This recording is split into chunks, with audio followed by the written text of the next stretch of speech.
Hello mga ka-farmers, welcome back to my YouTube channel. So ngayong araw na ito mga ka-farmers is bad news. Kasi nung isang araw mga ka-farmers is naglandi ulit yung inahin doon na matanda ng mga ka-farmers na yung lahat ng mga baboy dito is kanyang mga anak mga ka-farmers. So kaapat na siya mga anak. So siguro mga ka-farmers hindi niya na kayang mag-anak ulit. Kaya yon binigyan siya ni Tito ng pangalawang pagkakataon mga ka-farmers. Pero kaso hindi siya nabuntis ulit. So ayan mga ka-farmers, ibibinta na lang ni Tito yung inahin na yon mga ka-farmers.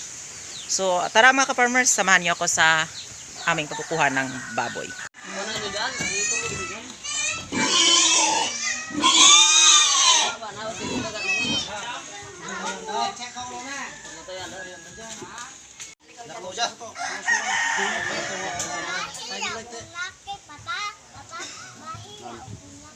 Ang ihigot ng pagdilo na yun, no?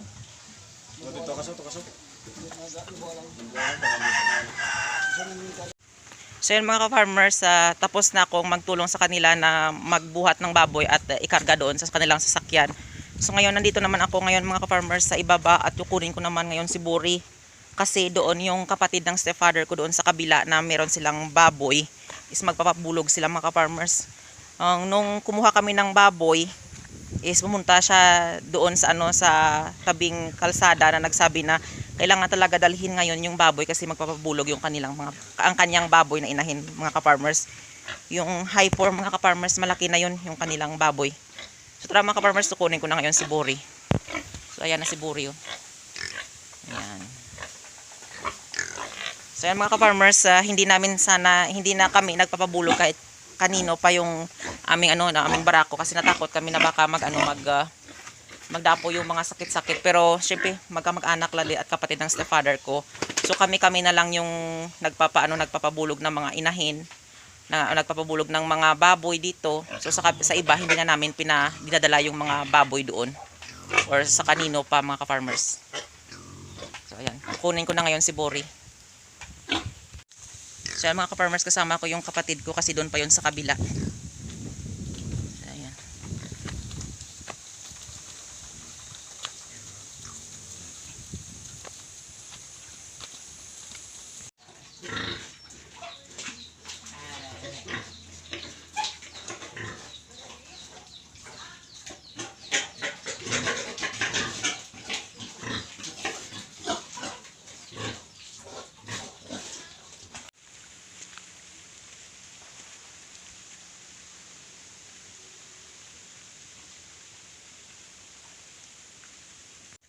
Hello mga ka-farmers, good morning.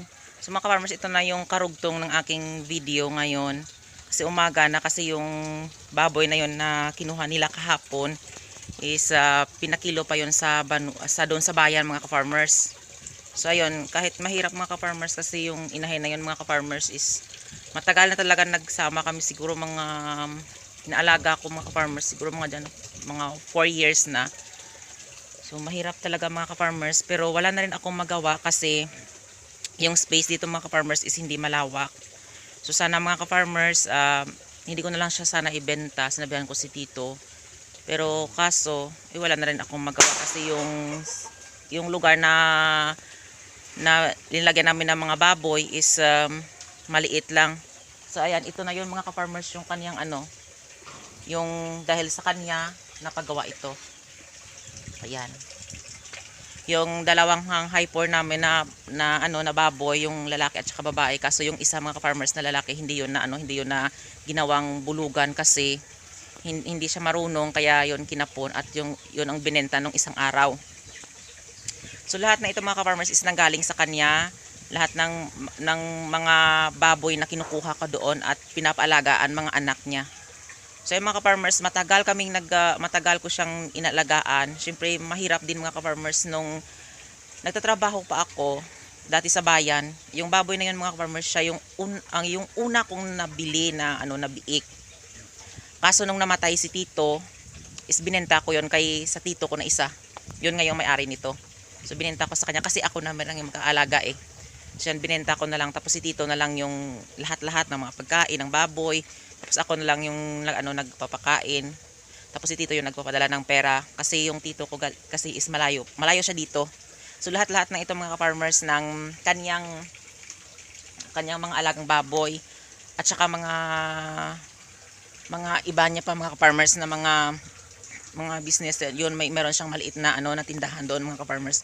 Lahat na yun kami po ang nagma-manage po ng lahat ng kanyang mga ganito mga ka-farmers na iniwan sa amin. So ayan. So mga ka-farmers, ngayong umaga, yung baboy doon is doon lang sa kabila yun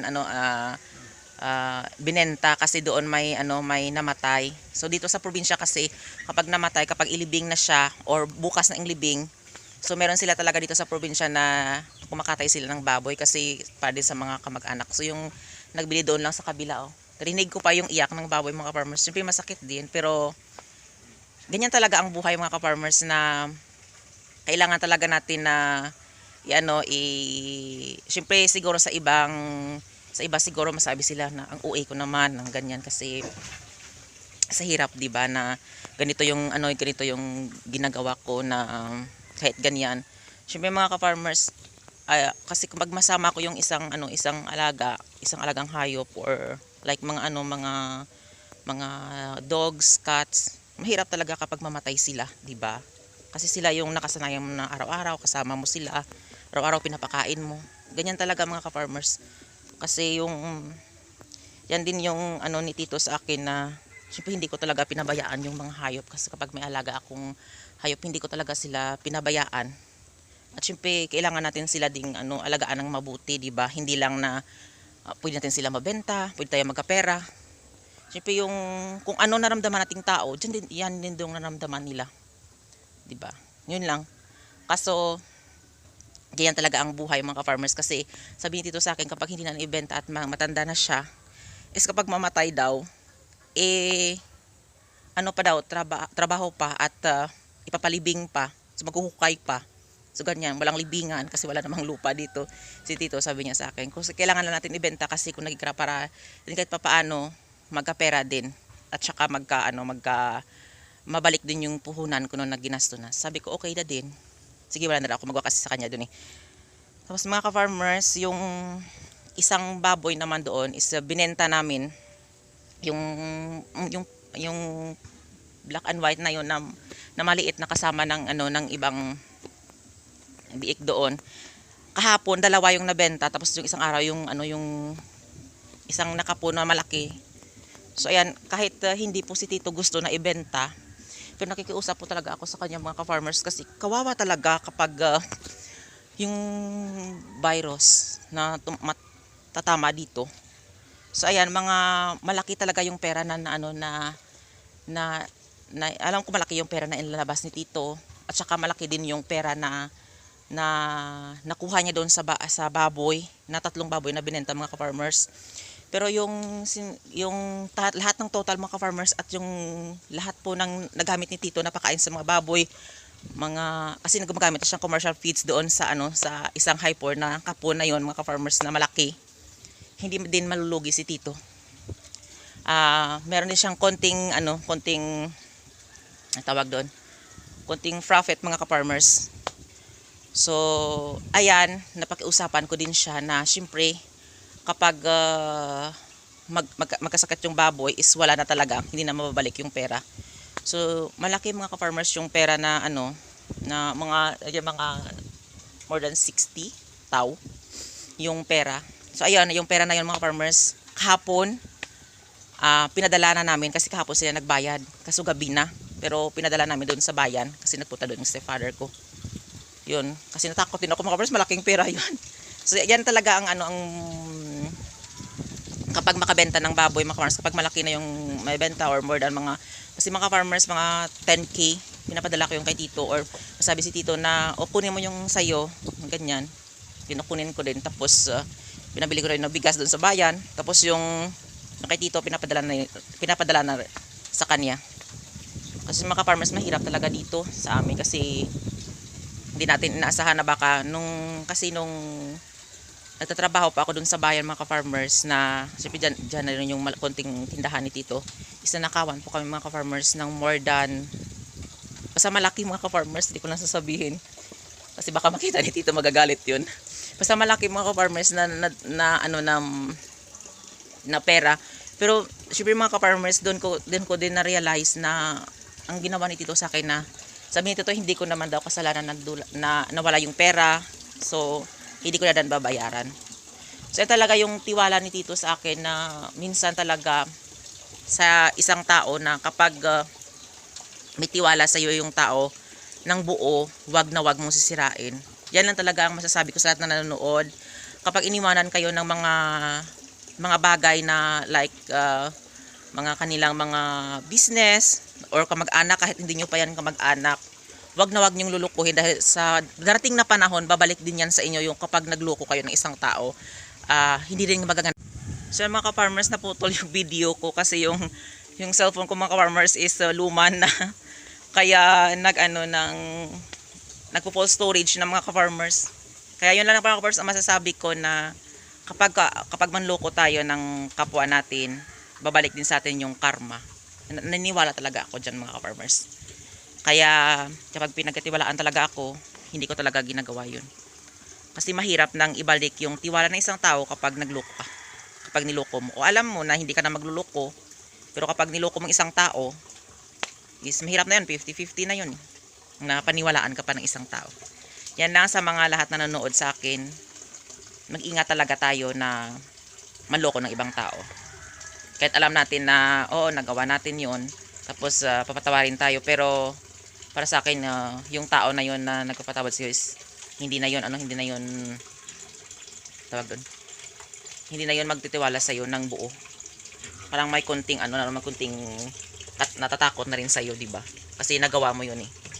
Ganyan talaga ngayon ng tao, kailangan talaga na ingatan natin yung tiwala ng ating kapwa-tao na wag natin sirain. Yan lang. Kasi sabi ko kay Tito, kapag pera Tito, hindi ko talaga kukunin yun. Pero kapag nagagutom talaga ako, hihingi talaga ako. Kapag hindi mo ko binigyan, kukunin ko yun. Kasi nagutom ako eh. Ganyan talaga. Kasi natatawa rin ako, sabi ni Tito sa akin na, syempre kung nagkara, yung tao kapag ginutom mo is matendency na magnanakaw din yan kasi nagutom eh. Kaya yan din na sabi ni Tito sa akin na kaya magpagkain, okay lang na kumuha ka doon ng ng pambili ng pagkain, pero wag mo din ubusin. Kaya sabi ni Tito sa akin. Pero yan lang din yung yung minsan na na ko sa tito ko, kasi lahat po ng ng problema ko is doon din ako nagsasabi sa tito ko. Siyempre sa kapag nanay mo, siyempre nagsasabi ka din ng ng mga problema mo, pero open din ako sa nanay ko ng mga problema ko, pero at sa tito ko din. So yan, naunawaan din ako naunawaan din ni tito. Minsan kasi mga ka-farmers, mahirap din, alam nyo din yun na, oo, tatawa-tawa tayo sa video, pero meron din tayong talagang minsan na mga problema sa buhay. Ayan na, hindi pwede i-share dito mga ka-farmers. So, yan din yung, yung nano ko sa tito ko na, kahit pa paano, hindi na rin pamangkin yung turing niya sa akin, para na ring anak. So, ayan lang mga ka-farmers yung masishare ko. So ito na yung yung dito mga ka-farmers na na baboy is binenta na yun, yung malaki. So ito na lang sila yung natira. 1, 2, 3, 4, 5, 6, 7, 8. 8 na lang sila yung natira mga ka-farmers. At doon si Bori hindi pa nakauwi. Doon hinayaan namin doon. Doon namin siya. Ayan, wala pa doon si Bori. Doon yun sa sa kapatid ng stepfather ko mga ka-farmers. Kasi wala naman doong sakit yung baboy. So doon na lang muna si Bori. Kasi sabi niya daw, noon 3 oras kami nag-antay. So hindi pa magpapabulog yung baboy doon. So iniwan na lang namin doon si Bori. Okay naman doon kasi hindi naman yun pinabayaan si Bori doon eh. At syempre natakot din kami na iiwan sa hindi namin kamag-anak. Syempre baka pabayaan nila at saka ano mangyari kay Bori. So risk ko din or karga ko din mga farmers yung baka pagalitan ako ni Tito kung may masamang mangyari kay Bori. Yan din yun. Kasi si Bori na lang dito yung natitirang barako dito. Wala nang barako dito mga ka-farmers. Yung iba kasi namatay na. Yan lang. So nakakatakot talaga. Na kapag may tumawag dito na magpapabulog ng baboy, sinasabi ko talaga na hindi na pwedeng magpapabulog ng baboy dito kasi Yan din yung sabi ng may-ari eh. Sabi ni Tito, hindi naman ako na porket may baboy ako or porket na madamot ako, di ba? So sabihan mo sila na yung baboy na yon hindi po ako madamot.